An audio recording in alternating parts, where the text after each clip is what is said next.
अस्सलाम वालेकुम सर। वालेकुम अस्सलाम। क्या हाल है आप लोगों के?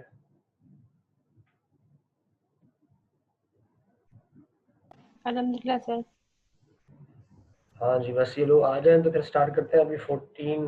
अस्सलाम वालेकुम सर। वालेकुम अस्सलाम। हीरा ठीक है आप? Yes sir. Sir please 5 minute रुक जाएं सर, पानी पीकर आने दें।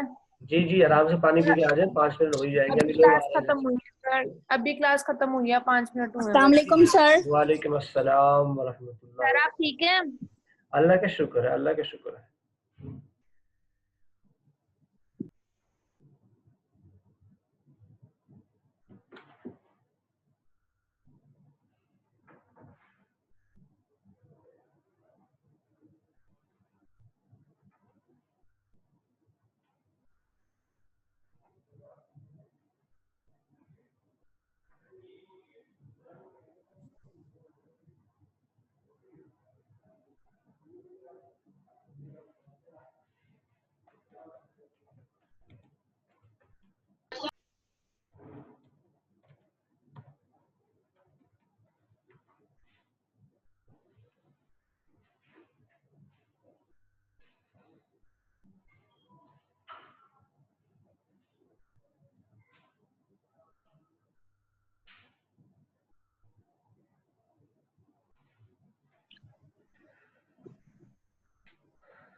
अस्सलाम वालेकुम स्टूडेंट्स, कैसे हैं आप लोग?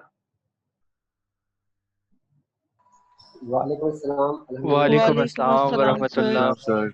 अल्हम्दुलिल्लाह माशाल्लाह, सर, आवाज आप कैसे हैं? अल्लाह का शुक्र है। इसका मतलब आवाज आ रही है आपको? जी जी सर, सर। बिल्कुल वालेकुम बिल्कुल साहब। अस्सलाम। Yes sir. चलें जी। तो आज का हमारा जो टॉपिक है that is related to the interview. Candidate जो होते हैं उनका इंटरव्यू कैसे लिया जाता है, इसके ऊपर हम बात करेंगे आज। तो यहाँ पर सबसे पहले जो चीज़ आपको देखनी है, you have to think that you are working as a manager human resource in somewhere in the company.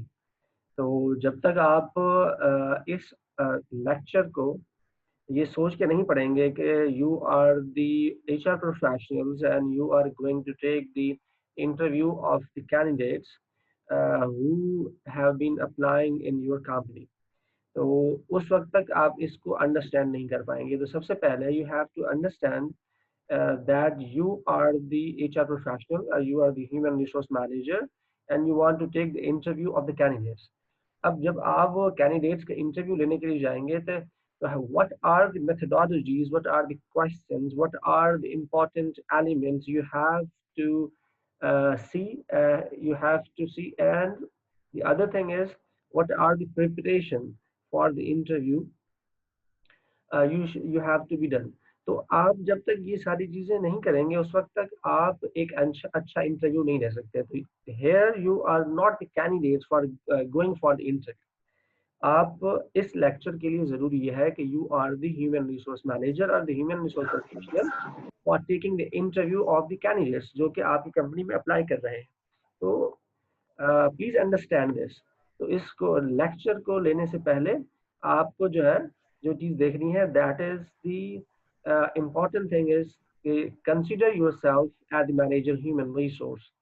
Okay, after considering as a manager human resource, first what you have to do, सबसे पहली जो चीजें आपको करनी है वो क्या है जिनको आपने देखना है और आपको जो है उसमें किन चीज़ों की प्रिपरेशन करनी है। ये बड़ा इम्पोर्टेंट है आपके लिए कि आप इंटरव्यूअर से किन एरियाज में क्वेश्चन करेंगे, किस तरह के सवालात करेंगे, क्या क्या चीज़ें उसमें शामिल होंगी। इन सारी चीज़ों के हवाले से आज के लेक्चर के अंदर हम बात करेंगे। तो जो फर्स्ट है that is the effective interview. हम सेकंड, हमारे पास दो आज स्लाइड्स अलग अलग पीपीटीज होंगी जिसको हम डिस्कस करेंगे, जिसमें एक में टाइप्स ऑफ इंटरव्यू की हम बात करेंगे और दूसरे में जो इफेक्टिव इंटरव्यू की बेसिक चीजें होती हैं उसके हवाले से हम जो है वो बात करेंगे। तो starting with the effective interview basics, तो सबसे पहले ये सारी चीजें आपने already you have studies in the previous lectures.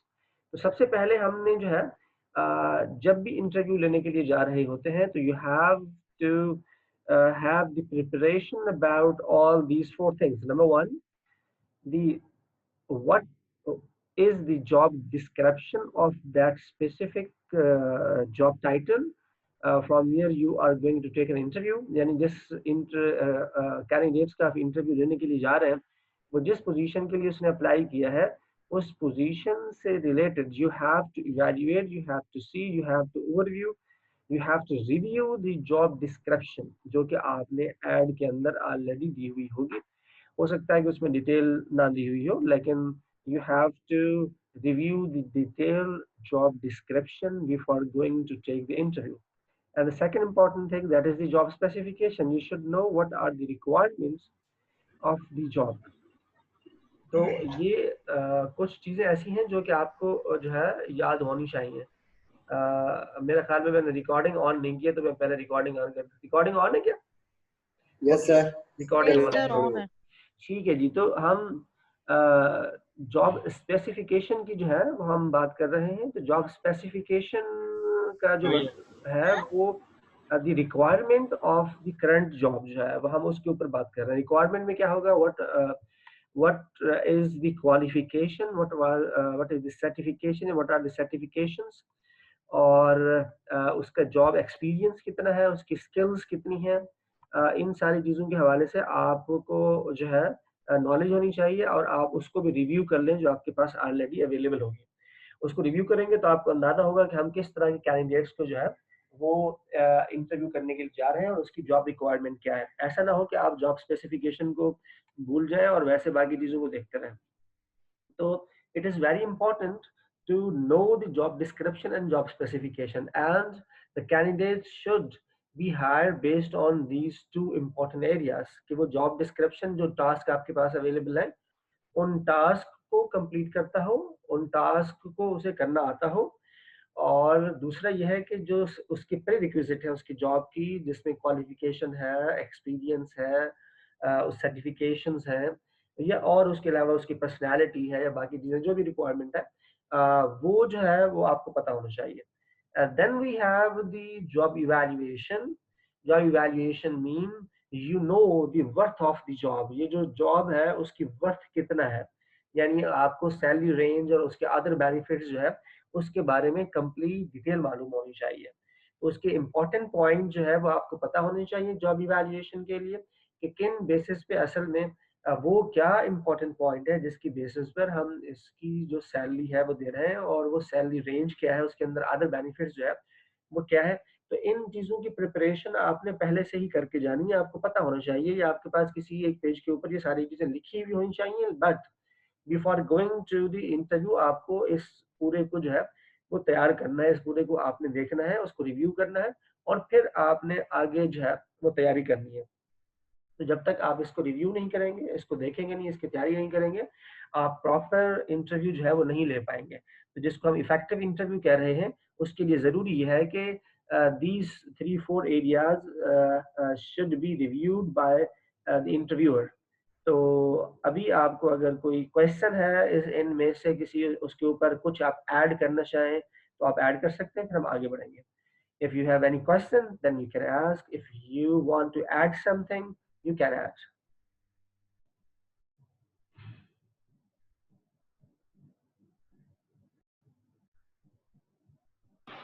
Excuse me sir, job evaluation को थोड़ा सा एलैबोरेट कर दीजिए जी जॉब इवैल्यूएशन रिगार्डिंग इंटरव्यू। जी जॉब इवैल्यूएशन मैं जो है वो ऑलरेडी वैसे डिस्कस कर चुका हूँ। जॉब इवैल्यूएशन का मतलब यहाँ पर सिर्फ इसलिए यहाँ पे लिखा गया है जॉब इवैल्यूएशन को कि आपको जिस जॉब का आप इंटरव्यू करने के लिए जा रहे हैं, क्योंकि जॉब इवैल्यूएशन का मतलब है job evaluation is a process to know the worth of the job. तो आपको उस टाइटल का, उस जॉब की पोजीशन की जो वर्थ है उसे मालूम होना चाहिए, और उसी लिहाज से आपको उसका इंटरव्यू, उसी लिहाज से उसके सैलरी रेंज एंड बेनिफिट्स भी उसी के साथ आपको पता होने चाहिए। तो आपको ये मालूम हो कि इस कंपनी, ये जो स्पेसिफिक जॉब है, इस जॉब की हमारी कंपनी के अंदर क्या वर्थ है, इसकी पोजीशन कितनी है, रिस्पॉन्सिबिलिटी कितनी है, ये सारी चीजें खास तौर पर in terms of salary and benefits के हवाले से जो है जॉब इवैल्यूएशन को यहाँ पे हम डिस्कस कर रहे हैं। जी any other?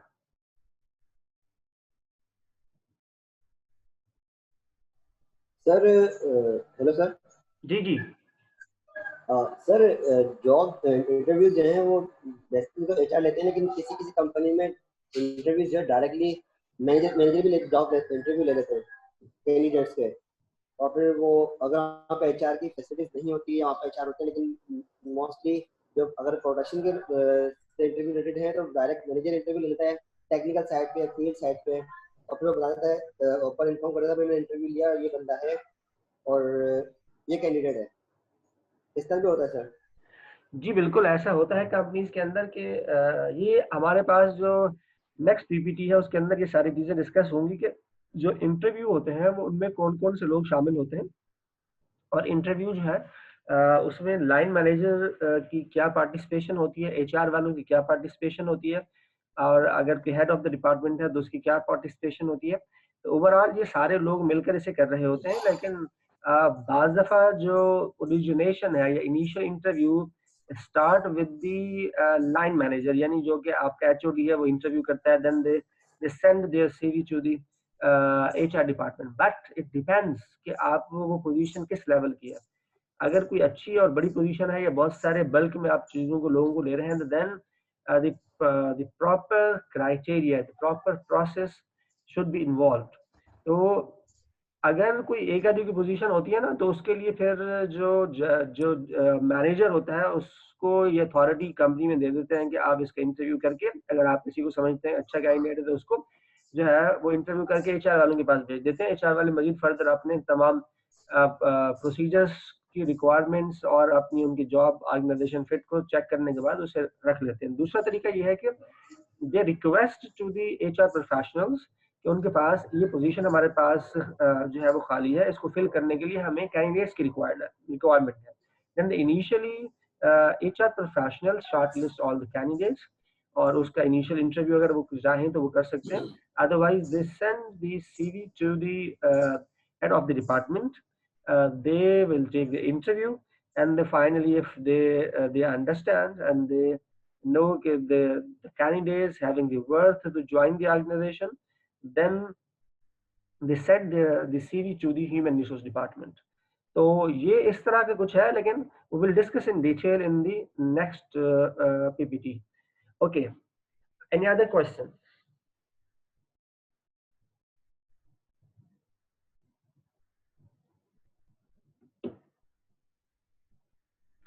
Okay, no question at all. Going to the next slide. Okay, intangible requirement, यानी आप जब कोई इंटरव्यू ले रहे होते हैं तो आम तौर पर generally what are the important areas or what are the important intangible requirements an interviewer have to see in the candidates? वो क्या चीजें हैं जो कि एक इंटरव्यूअर को एक कैंडिडेट्स में आमतौर पर देखनी चाहिए according to the requirement of the job? Okay, तो इसके अंदर सबसे पहली जो चीज है दैट इज द अपीयरेंस। बाज़ दफ़ा ऐसा होता है कि जो लोग हैं वो प्रॉपरली ड्रेस अप होकर नहीं जाते इंटरव्यू देने के लिए। तो आप एज ए कैंडिडेट आपको ये देखना चाहिए कि आप जिस कंपनी में जा रहे हैं तो उस कंपनी के अंदर डेफिनेटली जो पोजीशन का लेवल है उस पोजीशन के लिहाज से आपको अपनी अपीयरेंस को जो है वो मेंटेन करके जाना चाहिए। और आपको पता है आजकल जो है वो किस तरह लोग जो है अगर खूबसूरत नहीं भी होते तो बहुत खूबसूरत बन के चले जाते हैं। तो आप अपीयरेंस के हवाले से अच्छी शर्ट पहने, पैंट वगैरह पहन लें, या अगर कोई लड़की हैं तो वो एक फॉर्मल जो ड्रेसिंग होती है वो उसे करके, और आपके बाल वाल कटे हुए होने चाहिए, शेव वगैरह बनाकर अपनी जो है वो चले जाएं। और एक समझें कि आप ये सोचकर उधर जा रहे हैं उस कंपनी के अंदर कि आपको ये जॉब मिलनी ही मिलनी है।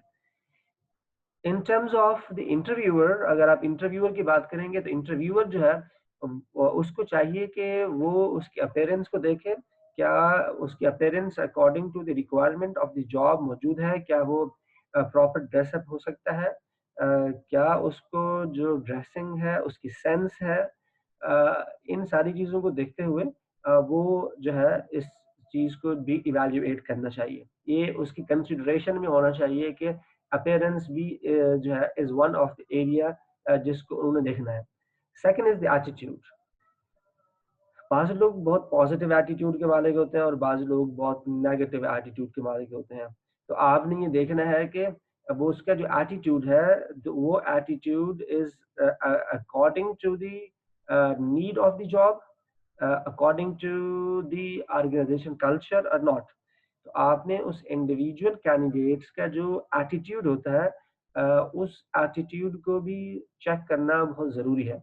जब तक आप एटीट्यूड को प्रॉपर चेक नहीं करेंगे वो किस तरह का बंदा है, उसका एटीट्यूड क्या है, तो उस वक्त तक जो है आप वो कैंडिडेट आपकी उस जॉब के लिए शायद फिट ना हो। Then we have the creativity. Creativity basically is very important nowadays, क्योंकि आजकल वो तो डेटा एंट्री वाला काम, क्लरिकल काम, इस तरह के जो काम होते थे वो तकरीबन खत्म हो गए। Now the requirement in the companies are basically the people who are creative and innovative. अब creative और innovative का क्या मतलब होता है? आप में से कोई मुझे बता सकता है कि is there any difference between the creativity and innovation? कोई है आप में से जो मुझे बता दे? सर आई थिंक क्रिएटिविटी जो होती है कि आप किसी चीज में से नई चीज आप क्रिएट करना, और इनोवेटिव आप कुछ नया लेकर आना। ओके, ठीक है जी। Anyone else?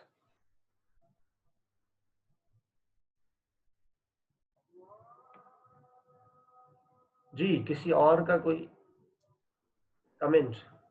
Sir innovation mean something sir कोई एग्जिस्टिंग सिस्टम के अंदर कोई चेंजिंग करना, उसको अपडेट करना। ठीक है, और क्रिएटिविटी इज समथिंग न्यू, कि ब्रिंग अ न्यू आइडिया और बिल्कुल एक न्यू डेवलपमेंट। ओके ठीक है जी। अम्मार सलीम, आप कुछ बताना चाहेंगे? जी अम्मार सलीम, आप हैं हमारे साथ? अम्मार जी जी सर। जी अम्मार, तो बताइए जरा, आपको बताएं थोड़ा, what is the difference between creativity and innovation? क्या इसमें कोई डिफरेंस है? सर क्रिएटिविटी के अंदर आप कोई नई चीजें जो है वो लेके आते हैं, कोई भी नई। और इनोवेटिव के अंदर आइडियाज होते हैं सर, इनोवेटिव के अंदर न्यू आइडियाज होते आइडियाज। हैं। ओके ठीक है जी, आगे बढ़ते हैं। अरूसा आमिर, आप बताइए।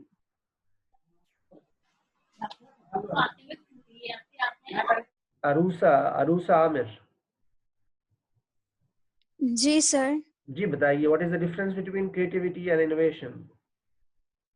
सर क्रिएटिविटी मींस कोई न्यू चीज जो है वो आप लेकर आए, और इनोवेशन मींस जो चीज आप मतलब लेकर आए उसमें उसमें चीजों को जो है किस तरह आप मोटिवेट कर सकते हैं। ओके ठीक है जी। एनीवन एल्स, और कोई है जो कि सर कुछ बताना चाहे? जी बोले। सर क्रिएटिविटी एक तरह से वे ऑफ डूइंग थिंग्स होता है। इनोवेशन ये चीज़ है कि कोई चीज़ अगर न्यू आइडिया ला रहे हैं, पहले से एग्जिस्ट ना करता हो, वो रिक्वायरमेंट एग्जिस्ट ना या नीड करके। को देखते हुए एक न्यू चीज़ तैयार की। ओके ठीक है जी। सर अरसलान, लेकिन इसमें हम सर ये मुझे उल्टा बोल पूछना दिया इन्होंने, कोई बात नहीं, कोई बात नहीं, बोलने तो देना। मतलब यही हाँ ओके ओके। जी जी जी, बाकी सर और इनोवेशन तो यही होता है ना कि कोई चीज एग्जिस्ट नहीं कर रही है, आप उसको इनोवेट कर रहे हैं। ठीक है। और क्रिएटिविटी? सर क्रिएटिविटी जो ऑलरेडी एग्जिस्ट कर रहा है, आप उसके अंदर नए मतलब वेरिएशन लेके आ रहे हैं, न्यू चेंजेस लेकर आ रहे हैं। थैंक यू जी। सानिया अमजद, सानिया आप क्या कहना चाहती है? सर मुझे ये कहना है कि हम जैसे कि अगर कोई आप फर्स्ट सानिया, इंटरव्यू या आप तो सेकंड। सानिया बात कर रही है ना? सानिया से बात कर रहे हैं। सानिया अमजद, आप बोलो। जी जी सर। ये सर मैंने सर बता इसमें दिया। हम कैसे बच सकते हैं? सानिया को बोलने दें लड़कियों, सानिया ने बोलना था। हाँ वो सर। बता चुकी है। यस यस सर, मैंने भी बताया दिया। अच्छा आपने बता दिया, तो आपने हाथ क्यों रेज किया होता, हैंड रेज किया होता ना? जी जी जी जी जी, अब सर, आप वो बोले बात आगे। में अब कौन बोलना चाह रहा है? सर मुझे पूछना है कि मींस के इंटरव्यू में कैसे जज कर सकते हैं कि वो बंदा क्रिएटिविटी है उसमें, इनोवेटिव है या नहीं है, क्योंकि इंटरव्यू में तो जब तक until we didn't see the any performance वो तो जज नहीं कर सकते। हाँ, इसको डिस्कस कर रहे हैं हम। अगली जो हमारे पास अगला जो लेक्चर है, इसके बाद जो पीपीटी है ना, उसके अंदर हम इसी चीजों को डिस्कस करेंगे कि how can you ask the question and what kind of question you should ask to जज ऑल दीज थिंग्स। तो based on hobbies and like for example candidates hobbies, and also you understand that if he's into those uh, into those things or not. ठीक है, ये असल में इसको हम ना, बहुत सारे हमारे पास टाइप के क्वेश्चन होते हैं, तो इसमें कुछ ऐसे क्वेश्चंस होते हैं जिसको हम सिचुएशनल क्वेश्चंस भी कहते हैं। तो you can give the situation to the candidate and you can see how they handle the situation. उससे आपको बहुत सारी चीजें पता चल जाती हैं। सनम जी, सनम। सर क्रिएटिविटी को हम इस सेंस में भी आई थिंक बोल सकते हैं कि आपकी जो इमेजिनेशन है वो आप उसको किस तरह से पुट करते हो, और इनोवेशन इज समथिंग कि आप उसको किस तरह से इम्प्लीमेंट करते हो वेरी गुड। अपने वर्क के अंदर। ये किसने बोला है? सनम आप बोल रही है? जी सर। बहुत सही जवाब है आपका। क्योंकि क्रिएटिविटी का मतलब होता है that is the idea which you have created, और जब वो आइडिया ऑर्गेनाइजेशन में इम्प्लीमेंट हो जाता है तो that's called the innovation. Creativity is basically the new idea, the idea generation, that's called the creativity. But अगर वो आइडिया इम्प्लीमेंट ना हो तो उस क्रिएटिविटी का वैसे कोई फायदा नहीं है। वैसे आइडियाज बहुत सारे जनरेट होते रहते हैं, लेकिन जब तक वो आइडियाज प्रॉपरली इम्प्लीमेंट ना हो तो implementation basically is the innovation. तो दुनिया में बहुत सारे आइडियाज होते हैं, बहुत सारी कंपनी में बहुत अच्छे लोग होते हैं जो आइडियाज देते हैं, लेकिन कंपनी उन आइडियाज को इम्प्लीमेंट नहीं करती है, जिसकी वजह से वो कंपनी अपने आप को इनोवेट नहीं कर सकती। तो creativity is basically the new ideas and the implementation of those ideas called innovation. Yes Nausheen. Sir मैं ये पूछना चाह रही थी कि मेरे जहन में एक अलग कॉन्सेप्ट है क्रिएटिविटी और इनोवेशन का, तो मैं ये आप मुझे बताइए कि मैं ठीक हूँ या रॉन्ग हूँ। लाइक मैं ये सोचती हूँ क्रिएटिविटी जो है एक चीज को करने के डिफरेंट डिफरेंट तरीके भी हो सकते हैं, और इनोवेशन जो है एक नया ही तरीका, एक नया ही मेथड और एक बिल्कुल नई चीज कोई बंदा खुद इनोवेट कर रहा है जो वो किसी और से एसोसिएटेड नहीं है, उसकी अपनी है, तो नहीं, दैट इज वो इनोवेशन इनोवेशन। नहीं है, वो इनोवेशन नहीं है, वो तो इन्वेंशन होती है। अच्छा, ओके, जब दैट वाज आपको आई बिल्कुल थिंकिंग। नई चीज आप इजाद जिसको कहते हैं ना, इजाद इज कॉल्ड इन्वेंशन। ठीक है, ओके सर। तो ये जो है हम जो करंट हमारे पास चीजें हैं उनको अपग्रेड करने के लिए, उनको बेहतर करने के लिए हम जो है न्यू आइडियाज लेकर उसके अंदर इम्प्लीमेंट करते हैं, ताकि जो करंट हमारी सिचुएशन है इसको बेहतर किया जा सके। और जो आइडियाज हैं उन आइडियाज को जब आप इम्प्लीमेंट करते हैं तो then innovation comes. Without implementation of the ideas innovation will not come in the company. Innovation अगर आपने लानी है तो it should new ideas, creative ideas should be implemented in the company. जी, anyone else? और सर अगर idea implement ना हो रहा हो किसी ऑर्गेनाइजेशन में तो इसका मतलब यह है कि उस इनोवेशन वहाँ उस ऑर्गेनाइजेशन में इनोवेशन नहीं आएंगी।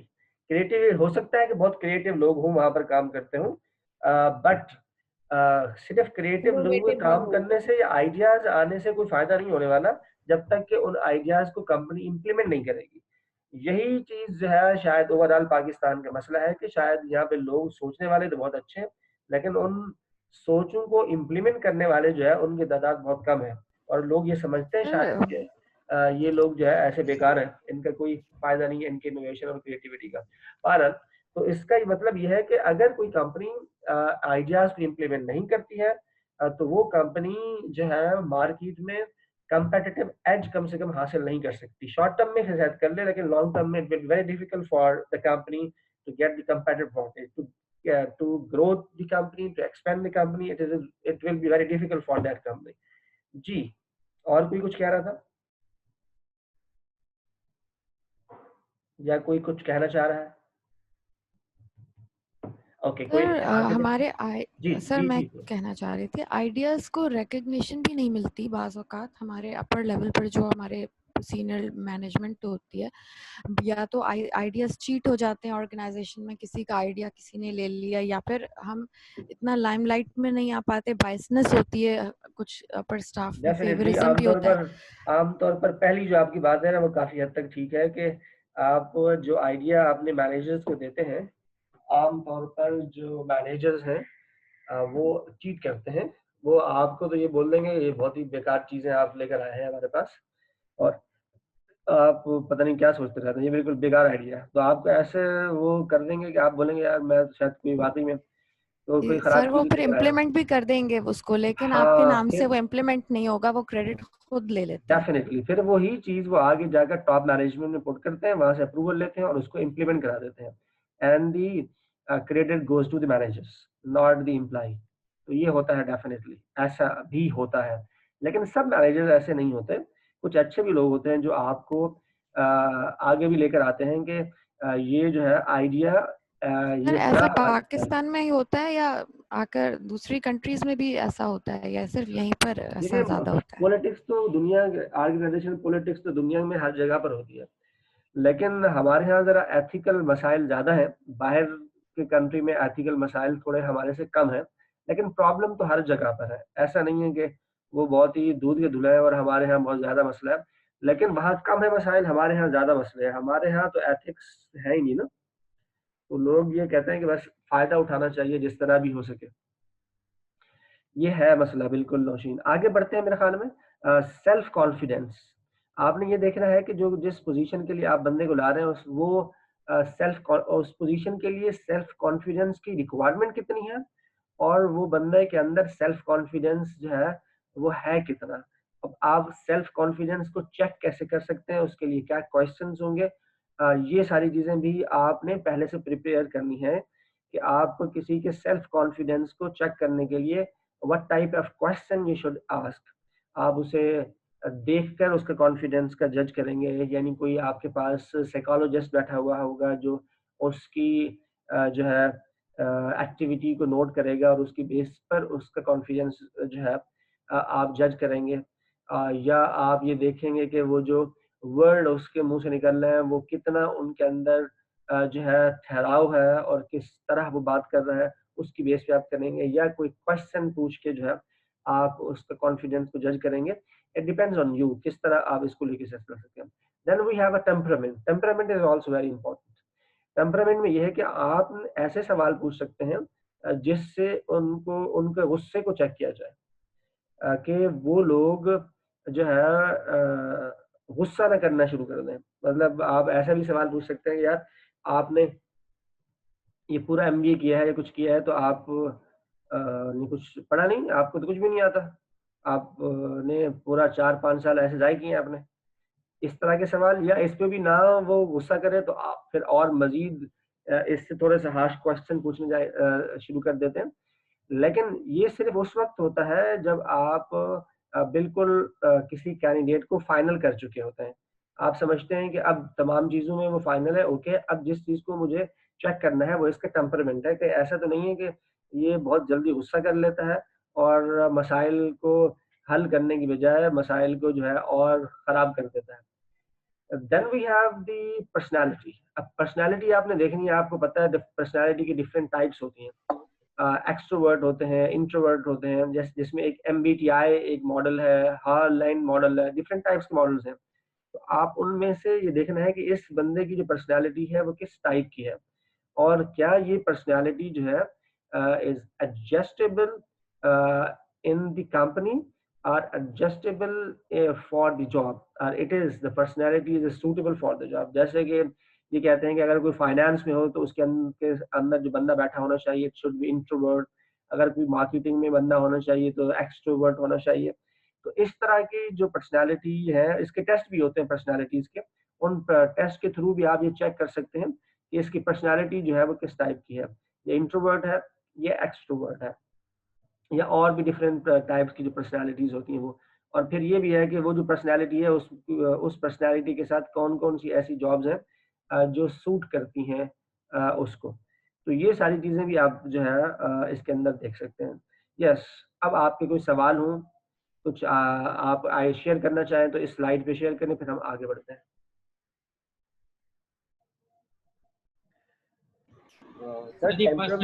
जी उमर अली को बात करने दें, फिर जीशान आपसे बात करेंगे। जी उमर अली। सर ये पर्सनैलिटी टेस्ट है, ये रिटर्न में भी होते हैं? जी रिटर्न में भी होते हैं, बिल्कुल पर्सनालिटी टेस्ट रिटर्न में ही होते हैं ज़्यादातर। ठीक है जी, और जीशान आप कुछ कहना चाह रहे थे? हाँ सर, मैं कह रहा था टेम्परामेंट में ये हम ये भी कह सकते हैं कि बंदे में बर्दाश्त कुव्वत कितनी है। ये हर एक्शन मतलब जो भी काम होता है उसको बर्दाश्त करता है, जो बात मतलब कोई भी बात करना चाह रहा हो या कोई बात होती है तो उसको बर्दाश्त कैसे करेगा ये। जी बिल्कुल, इसके अंदर हम ये देखते हैं कि ये कितना बेयर कर सकता है, किसी के गुस्से को कितना बेयर कर सकता है, किसी की बातों को कितना बर्दाश्त कर सकता है, कितना बेसिकली ये ऐसा तो नहीं है कि वो अगर इसका रिएक्शन जो है पॉजिटिव होगा या नेगेटिव होगा उस पॉइंट पर भी चेक करते हैं। बिल्कुल सही बात है। मैं ये बात करता हूँ कहीं ये पठान तो नहीं है, इसमें कोई पठान हो तो गुस्सा ना करे वो, ठीक है। तो उसमें ये कहते हैं कि उनको थोड़ी सी बात भी करें तो फौरन जो है गुस्सा कर जाते हैं। जी नौशीन, आप क्या कहना चाहती हैं? जी सर, मैं यहाँ शेयर करना चाहूँगी अपना एक्सपीरियंस कि यहाँ पर किसी ने एक सवाल किया था थोड़ी देर पहले कि वो सिर्फ सवाल जवाब से कैसे जज कर लेते हैं कि आप क्रिएटिव हैं या आप में कॉन्फिडेंस है, ब्ला ब्ला व्हाटएवर। तो इसमें जूरी में साइकोलॉजिस्ट भी बैठते हैं और they are very very experienced, क्योंकि उनका काम ही ये होता है। तो I have done workshop, I mean a diploma in industrial and organisational psychology. तो हमारे टीचर जो थे उन्होंने बताया था कि वी कैन जज your personality as less than 20 minutes. अगर बंदा एंटर होके जो सिर्फ आके बैठता है ना, तो उसकी बॉडी लैंग्वेज, उसका बैठने का अंदाज, उसका ग्रीट करने का अंदाज, उसकी ड्रेसिंग, उसका अपीयरेंस, सिर्फ उन 2 मिनट के अंदर भी हम आधी से ज्यादा पर्सनालिटी जज कर चुके होते हैं। तो वो इतने एक्सपीरियंस्ड होते हैं। और ये मैंने खुद एक्सपीरियंस इसलिए किया कि कुछ सालों पहले मैं जॉब के इंटरव्यूज के लिए गई 2-3 जगह, तो मेरा इरादा नहीं था जॉब का, बस ऐसे ही मैं एंजॉयमेंट के लिए इंटरव्यू दे रही थी कि हो गया तो कर लूंगी, नहीं हुआ तो नहीं करूंगी। और आप यकीन करें काफी 4-5 जगह 3 जगह मुझे उन्होंने साफ इंटरव्यू में बोल दिया कि हमें नहीं लगता कि आप वापस आएंगी। तो आई वाज सो सरप्राइज कि इनको कैसे पता चला कि मैं ऐसे ही इंटरव्यू दे रही हूँ। दैट शोज कि वो इतने ज्यादा एक्सपीरियंस्ड होते हैं कि वो जज कर लेते हैं काफी चीजें। बिल्कुल ठीक बात है जी। हीरा, आप क्या कहना चाह रही हैं? ये सिर्फ मल्टीनेशनल कंपनीज के अंदर होता है ऐसा, बिल्कुल सही बोला इन्होंने, लेकिन सिर्फ मल्टीनेशनल कंपनीज में होता है, हर कंपनी के अंदर नहीं होता। अच्छी कंपनी में होता है, बिल्कुल। आप जो है हाँ जी। हीरा, आप क्या कहना चाहती हैं? सर मैं ये कहना चाह रही थी, मतलब जो टेम्परामेंट टेस्टिंग होती है, जो क्वेश्चंस होते हैं, ये ऑर्गेनाइजेशंस में किए जाते हैं?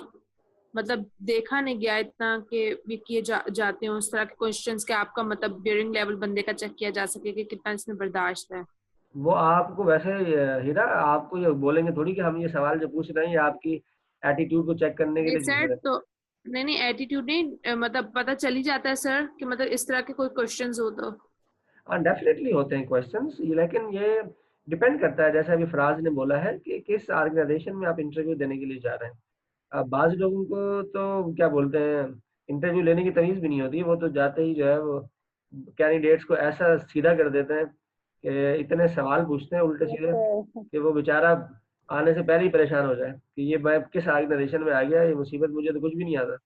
वो जानबूझ के कर रहे होते हैं। वो उन ऑर्गेनाइजेशन की तो हम बात नहीं कर रहे हैं, लेकिन बहुत अच्छी ऑर्गेनाइजेशन है बहुत सारी जिनके